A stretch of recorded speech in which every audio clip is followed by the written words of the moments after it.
मित्रों नमस्कार, आपका स्वागत है।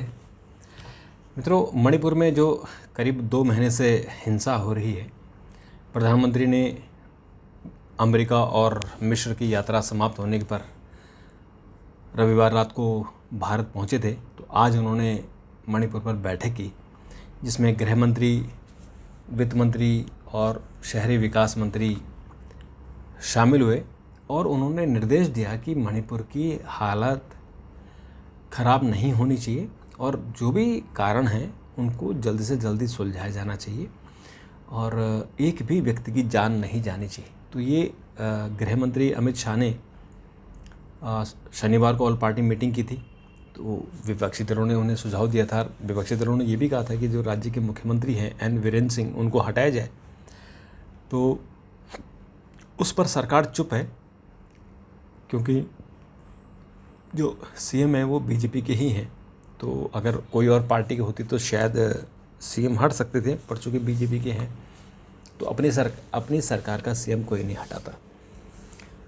तो चूँकि मामला ये भी था कि अपोजिशन के लोग पीएम की आलोचना कर रहे थे कि प्रधानमंत्री ने 2 महीने हो गए लेकिन अभी तक कुछ नहीं बोला और मणिपुर को जलने के लिए छोड़ दिया है। तो इसलिए प्रधानमंत्री ने आज आके मीटिंग की और बहुत सीरियसली मीटिंग की, लोगों को सुझाव दिया कि और अपने मंत्रियों को भी निर्देश दिया कि वहाँ शांति बहाली के लिए सभी प्रयास करें। और उसमें अधिकारी भी शामिल थे, तो अधिकारियों को भी कहा गया।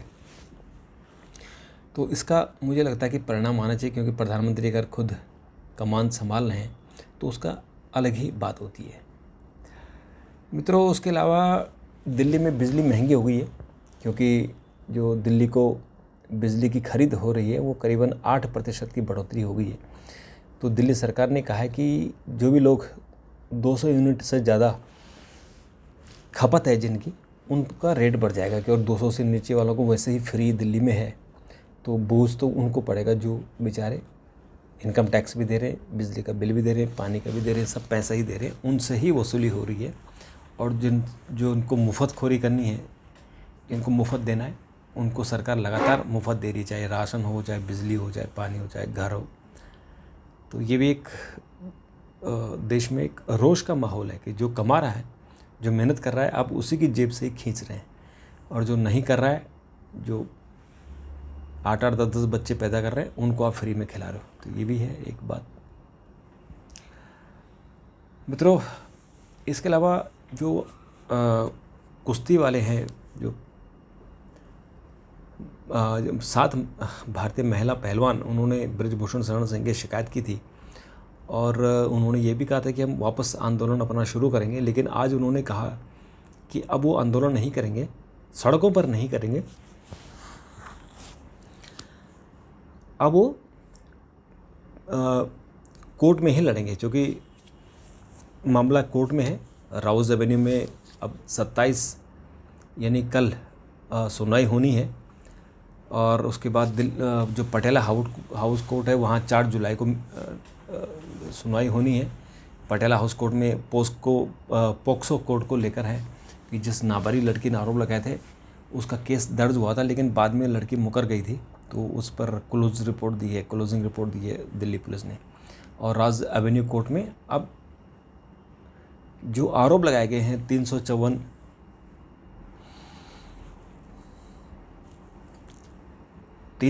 ए और 354 डी के, उन पर चार्ज फ्रेम किए गए। तो उन चार्ज फ्रेम पर अब कोर्ट में सुनवाई होगी। कोर्ट को तय करना है कि मुकदमा चलेगा या नहीं। अगर चलेगा तो फिर तब उस पर ट्रायल शुरू हो जाएगा। तो उस पर इन्होंने कहा, पहलवानों ने, कि हम सड़कों पर नहीं, अब कोर्ट में ही अब केस लड़ेंगे। और मित्रों, इसके अलावा आज हमारे रक्षा मंत्री जम्मू में हैं और उन्होंने प्रधानमंत्री नरेंद्र मोदी की बड़ी तारीफ़ की है, क्योंकि उन्होंने कहा कि एक तो आतंकवाद के मुद्दे पर पूरी दुनिया को एकजुट करने में सफलता मिली है और दूसरा, दुनिया में अब भारत जो भी बात करता है तो दुनिया बहुत सीरियसली सुनती है। प्रधानमंत्री जब लौट के आए तो जो बाइडेन ने एक ट्वीट किया और कहा कि भारत और अमेरिका की जो दोस्ती है वो दुनिया के लिए एक मिसाल बनेगी और दुनिया के हितों के लिए काम करेगी। तो प्रधानमंत्री ने भी उनका जवाब दिया और कहा कि दोनों देशों की मित्रता प्रगाढ़ होगी और हम विश्व बंधुता के लिए काम करेंगे। तो ये अच्छा एक संकेत था। और मित्रों, 5 वंदे भारत एक्सप्रेस को प्रधानमंत्री झंडी दिखाएंगे। मुख्य जो फंक्शन है वो भोपाल में होगा और भोपाल से ही एक जो इंदौर जबलपुर के लिए एक वंदे भारत चलेगी, एक गोवा, बिहार, झारखंड को पहली बार वंदे भारत एक्सप्रेस मिलेगी। तो ये प्रधानमंत्री की जो वंदे भारत चलाने की स्पीड है वो लगातार ट्रेनें चला रहे हैं और मुझे लगता है कि आने वाले दिनों में लगभग सभी स्टेट्स को कवर कर लेंगे। इसके अलावा मित्रों, एशिया प्रशांत क्षेत्र में भारत सर्वाधिक वृद्धि दर वाला देश होगा और जितने भी बैंक हैं, चाहे वो रिजर्व बैंक हो, मूडीज़ हो, एडीबी हो, आईएमएफ हो, मॉर्गन, फिच, वर्ल्ड बैंक, इन सब ने कहा है कि भारत की विकास दर 6 से लेकर 6.5% तक होगी। और बाकी देशों के हालत आपको पता ही है कि सबकी हालत ख़राब है। और दूसरा, लुलु ग्रुप जो दुबई का ग्रुप है, व्यक्ति हैदराबाद का है लेकिन इनका जो कारोबार है वो दुबई में चलता है। इन्होंने भी लखनऊ में बहुत बड़ा मॉल भी बनाया था। तो इन्होंने कहा कि हम 10 करोड़ रुपए का निवेश करेंगे भारत में, तो ये भी बड़ी अच्छी बात है। और आर्थिक सुस्ती की चपेट में हर 5वां MSME यानी जो मिडिल स्केल जो इंडस्ट्री है, सूक्ष्म, लघु एवं मध्यम क्षेत्र, इसकी हालत ख़राब हो गई, सुस्त हो गई है, क्योंकि कोरोना काल में जो नुकसान हुआ था उसकी भरपाई अभी तक नहीं हो पाई है। मेक इन इंडिया का बोइंग ने किया है समर्थन। तो जो बोइंग जहाज़ है अभी हम जो खरीदते हैं बोइंग से, प्रधानमंत्री की यात्रा के बाद जेट इंजन और ये जो बोइंग का इंजन है वो भारत में बनेंगे मेक इन इंडिया के तहत। तो ये भी बड़ी उपलब्धि है हमारे लिए। बीमारियों के इलाज में मददगार हो सकती है AI। संक्रामक रोगों के प्रति आगाह में भी मदद मिलेगी, क्लिनिकल परीक्षण में भी ले सकते हैं इसकी मदद। तो आर्टिफिशियल इंटेलिजेंस तो बड़ा कमाल का हो गया, कैसे कैसे ये काम कर रहा है, कमाल का। तो मित्रों, ये बहुत इम्पोर्टेंट है। बीमारियों के इलाज में भी मददगार हो सकती है AI। वैश्विक स्वास्थ्य देखभाल प्रणालियों में मौजूदा व्यवस्थागत चुनौतियों के समाधान में कृत्रिम मेधा AI रोगों के निदान, संक्रमण रोगों के बारे में आगाह करने और क्लिनिकल परीक्षण के मामले में मददगार साबित हो सकती है। एक अध्ययन विश्व आर्थिक मंच की सोमवार को जारी एक रिपोर्ट में कहा गया है कि स्वास्थ्य सेवा में AI की परिवर्तनकारी क्षमता और उसे वैश्विक स्तर पर अपनाने में सार्वजनिक निजी सहयोग की अहमियत बताने के लिए भारत सहित कई देशों से जुड़े अध्ययनों का हवाला दिया गया इसमें। और भारत में सर्वाधिक अध्ययन में पाया गया है कि अपोलो अस्पताल हृदय से जुड़ी जोखिम के लिए बड़े पैमाने पर AI का उपयोग स्थापित मानदंडों की तुलना में अधिक सटीक और आकलन कर रहा है।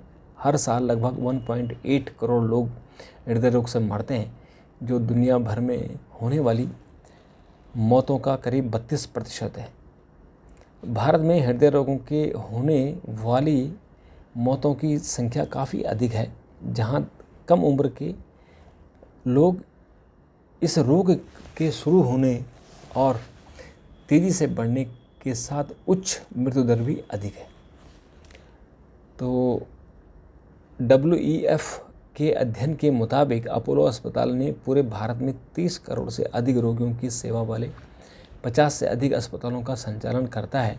और अपोलो ने एक जोखिम स्तरीकरण जनगणना पद्धति एल्गोरिथम, इसको बोलते हैं एल्गोरिथम को, जो हिंदी नाम है इसका, उसको बोलते हैं जोखिम स्तरीकरण गणना बनाने की सोची। तो भारत में किसी भी व्यक्ति को हृदय रोग के जोखिम संबंधी स्कोर दे सकेगा। एक ये आर्टिफिशियल इंटेलिजेंस होगा, जब आप उसमें डालोगे अपनी जानकारी तो वो आपको बता देगा कि आपका जोखिम कितने % का है, यानी कितनी ज़्यादा है। तो ये जो रिपोर्ट है इसमें कहा गया कि देखभाल AI इस्तेमाल के लिए एक वैश्विक वर्गीकरण का इस प्रस्ताव रखते हुए कहा है कि वैश्विक स्वास्थ्य देखभाल प्रणाली रोगियों की देखभाल में बदलाव लाने, लागत कम करने और लोगों को स्वस्थ लंबा जीवन जीने के सक्षम बनाने के लिए इन प्रौद्योगिकियों की पूरी क्षमता के साथ मदद उठाने में मददगार कर सकता है। तो आर्टिफिशियल इंटेलिजेंस का जो इस वक्त पूरे देश में बूम चल रहा है, उसका ये बड़ा अच्छा एक एग्जाम्पल है। तो मित्रों, आज के लिए इतना ही। कल फिर आपसे मुलाकात होगी, तब तक के लिए नमस्कार, थैंक यू, धन्यवाद।